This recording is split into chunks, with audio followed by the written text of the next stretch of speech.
Ich mache jetzt mein...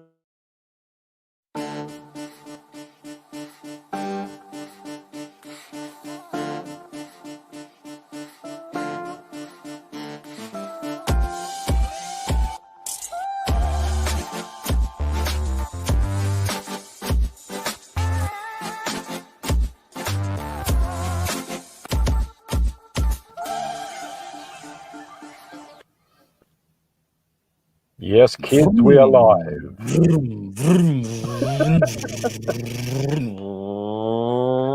Ridiculous speed. Welcome, everybody, to Chaps, Many Cultures. One's driving, one's in a safe place. I'm not driving. You can see this. I'm physically stopped. let's be good here. Yeah. Thank goodness for that. Thank goodness. And if you're watching us live, that means you're on YouTube or you're on Brett's personal Facebook, because for some reason the technology gods were not with us, and the live broadcast on our Facebook channels for Cultural Mentor and the Culture Mastery will be served with this amazing episode retroactively. So we'll upload it. You're not missing anything. Don't lose your marbles over this. It'll be actually we are live on Cultural Mentor and Culture Mastery, by the way. It's gone live. We just it just didn't put it up. We're on live. Yeah, we're live. So welcome. Magic. The gods were with us. The gods are with us. How is everybody this late rainy afternoon here on the road, dialing in from the road live on location? Wow. Undisclosed location. Yes. But but not driving. You might see the odd train go behind me. There will be a train from time to time, I think. Yeah. So this is not a scavenger hunt, people. You're not guessing. Well, maybe you are guessing where in the world is Brett? Where is Waldo? So you will maybe put your guesses in there, because he's been driving all day. Right. Oh, he'll be driving even more. And which brought us to the topic of today. Driving abroad is often a little bit different than driving in your homeland. So in your homeland, Brett, people drive wrongly anyway because you drive on the wrong side. Let's just get that out of the way first. We drive on the left side, which is the right side. Of course. Of course. I recently saw a world map painted in two colors. And the color scheme identified which countries drive on the right side and which drive on the left side. Turns out you're in the minority. So very much so. So, but aside from all that nonsense, driving on the left side and the right side could be something that will affect how efficiently you operate a motor vehicle or yourself in traffic. But that's not the main point that we wanted to talk about. It appears that depending on where you go in the world, the way people behave behind the wheel can be a little bit different. What has been your experience, Brett? So there's been a few countries I've driven. Now, obviously, my home country of Australia, we're actually people have observed that I'm quite an aggressive driver, and I think that comes from I grew up driving in Sydney, which is very European in its design. Small roads. Before. We have expressways, but small roads where you have to really duck and weave. You have to be very, very quick on your feet or the rubber, depending on what you're driving. So it becomes something of a result of how I was brought up and how I was trained to drive. So that is one aspect. And then there was driving here in the US, where you've got these wonderful big open roads and highways where you can just cruise along and almost kind of like zone out and cover thousands of miles without ever getting off, unless it's for gas. But you can just kind of the road system here, obviously, that highway system that was built here is just a great way for getting people around this country. And then, of course, I went back to Poland, and then I was reverted back to these little backcountry roads, which I thought were fantastic. Great, and there was also a kind of a less a closer interaction with traffic in Poland. People travel a lot closer to each other, and so I learned that I had to go back to my original type of mentality, where I had to be quick on my feet, quick thinking, confident, so that you didn't hold people up, and sometimes that can cause accidents in and of itself. So there, and where else have I driven? I've driven, in Italy. Of course, Italy was great. The what they say about Italian drivers is true. What is it they say about Italian drivers? I'm curious. curious. No. It's just that it's very wild. I mean, even the very first time we got in the rental car and we came to a roundabout, which I'm very comfortable with, right? But my wife, who was a passenger, said, "Okay, that's it. We're going to die." And we hadn't even left the airport because it was just like all for one and one for all. And then. But that, to me, that was comfortable. I enjoyed it. I love the kind of aggressiveness and almost craziness of the style. And then also, I guess, not myself, but I did experience driving with a Westerner driving in China, who had spent a lot of years there and eventually got their driver's license. And of course, that's another experience too, where it is just absolute organized chaos, accompanied by a whole bunch of horn blowing that doesn't really mean that people are being aggressive. It's just a polite way to tell people I'm here, right? And I'm trying to squeeze in, and if I can get half an inch in front of your bumper, then I've got the right of way, and nobody gets upset. Right. Something that would happen here in the US if you tried to squeeze your way in. So it's quite these observations have been interesting to me over the years. And I agree, they've been interesting to me as well, and I try to make sense of it and put it in our cultural comparison baskets, and somehow I have not yet succeeded.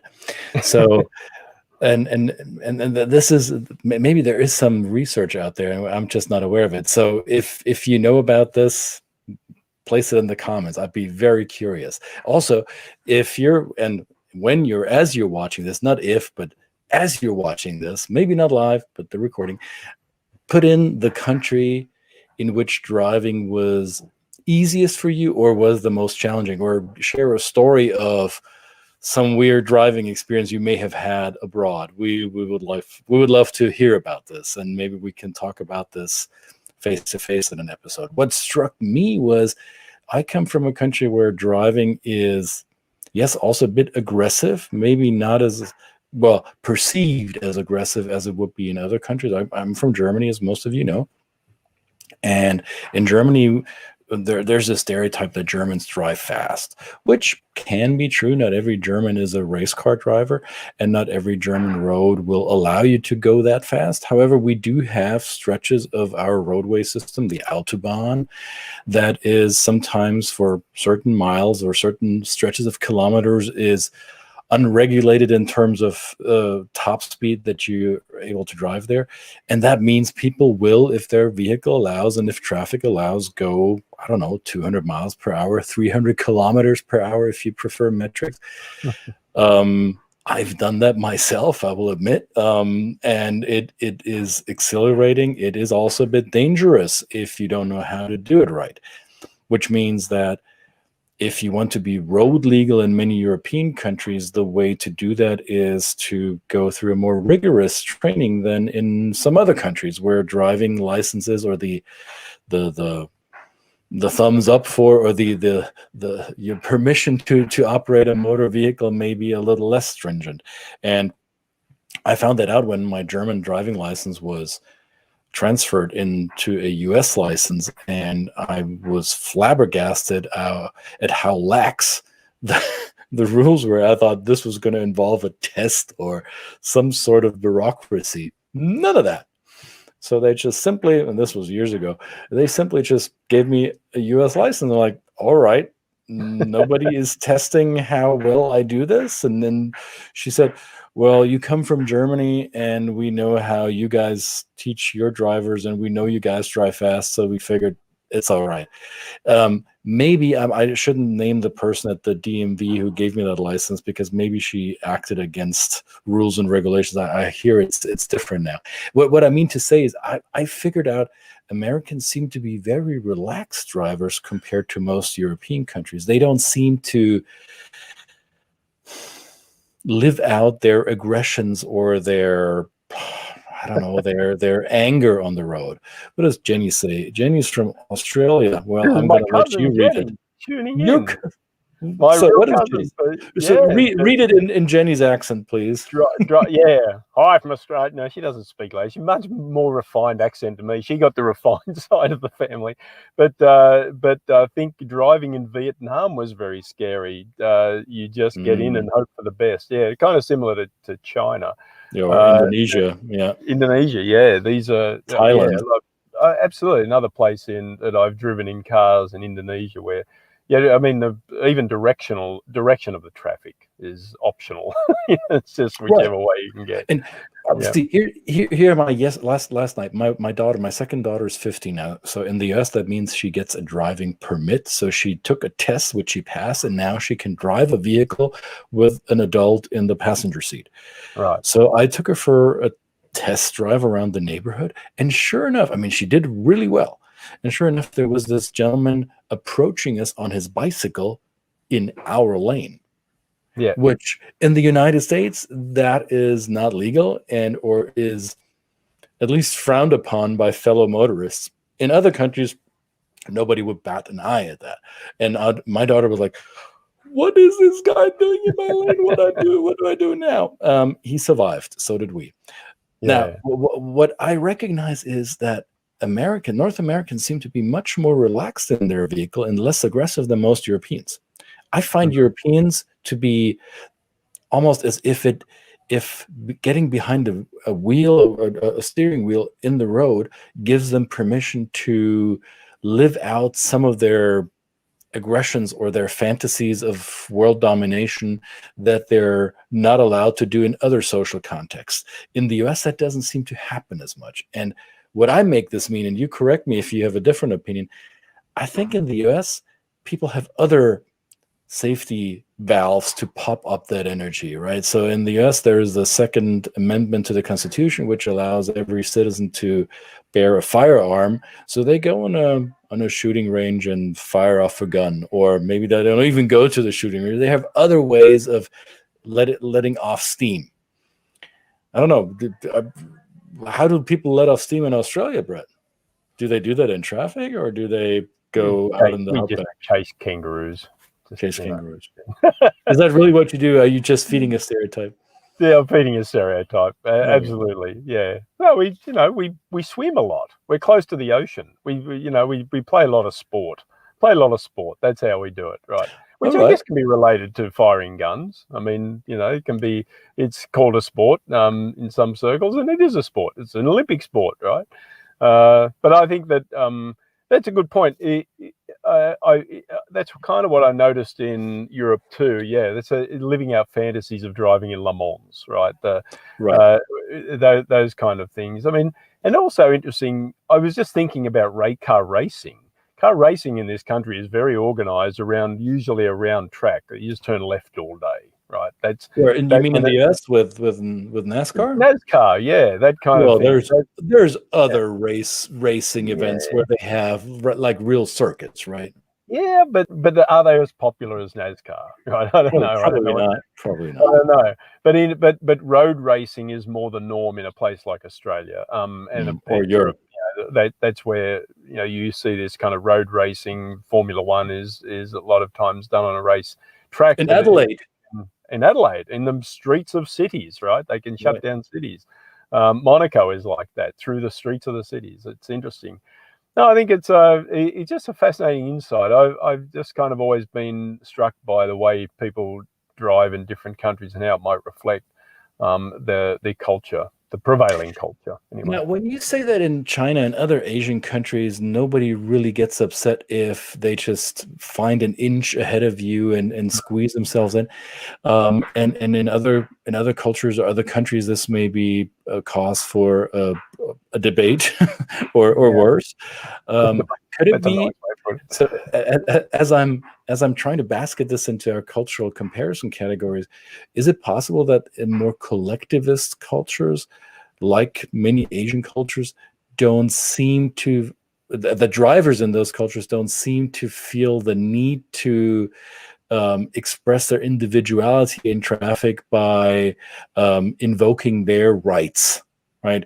Is it okay to say, well, there's many of us and somehow we'll all get to our destination, and if somebody gets in front of me, why should I get upset? Because as long as I'm moving, and we're all in this together. Same would be true for India, right? A country with maddening traffic if you come from Europe. Whereas in more individualistic cultures like North America or Northern Europe, the UK, the Scandinavians, the Germans, where people will be less lenient with those who don't follow the rules of organized traffic, right? So that could be some cultural aspect that plays into that. Yeah, there's a sense of competition. So this is a competitive culture here, and you're individually competitive, right? And so if you're, and having just worked yesterday with a Chinese well, he's been in the US, and he was actually asking me specifically about that.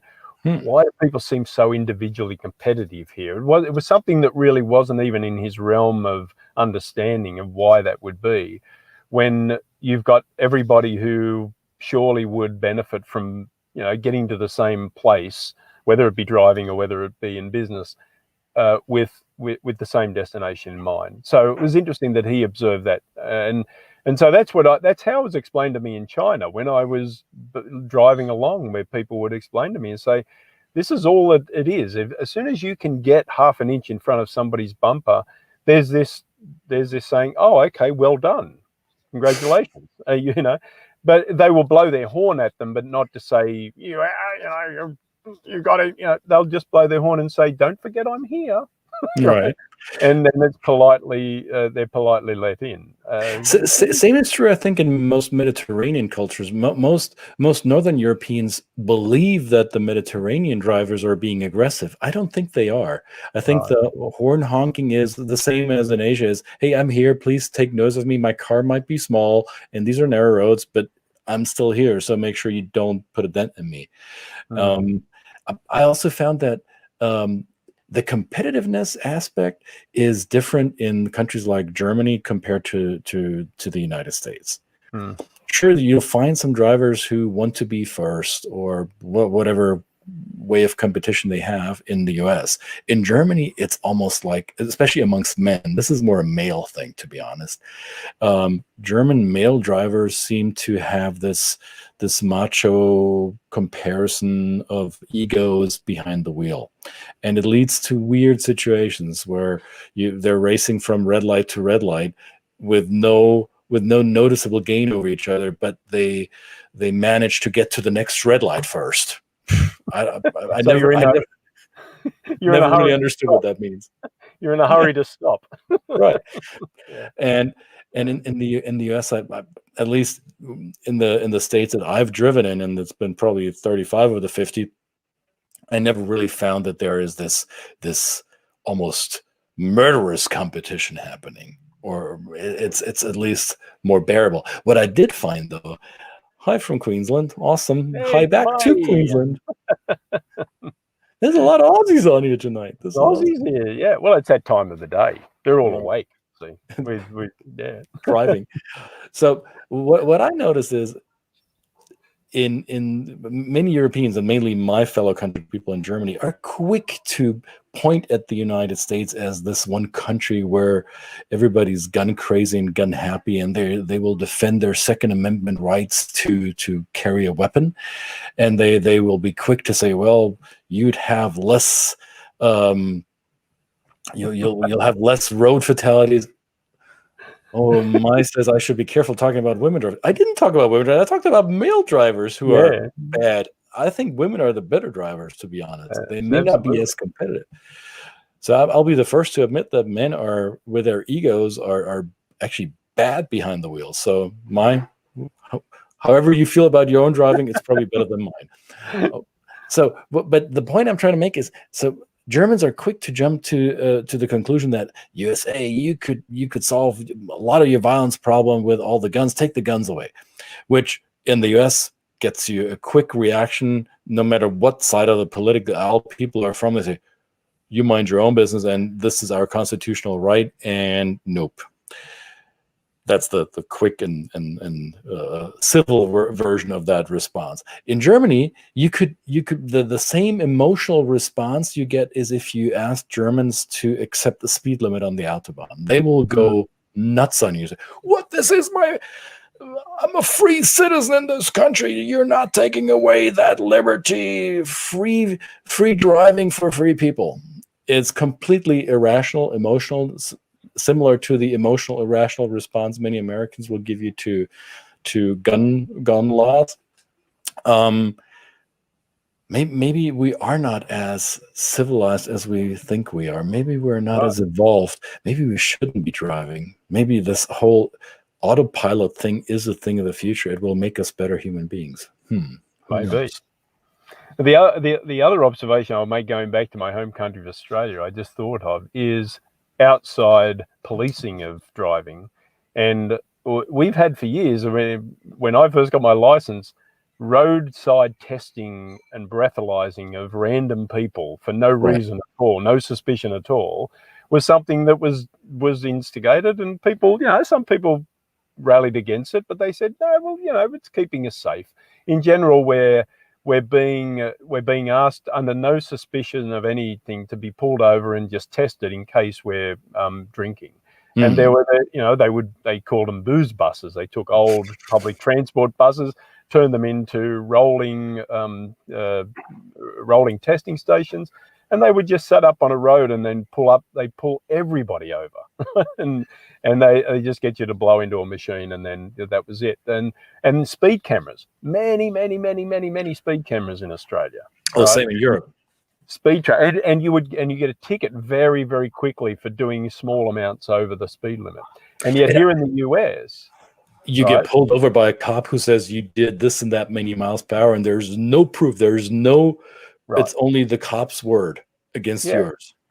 But it's also, if you're, and around Chicago, for example, driving around Chicago, the speed limit mostly on the highways is 55. But if you do 55, you're going to get run over. People do 70 and 75 miles an hour, and the traffic just moves along, and police move along with it.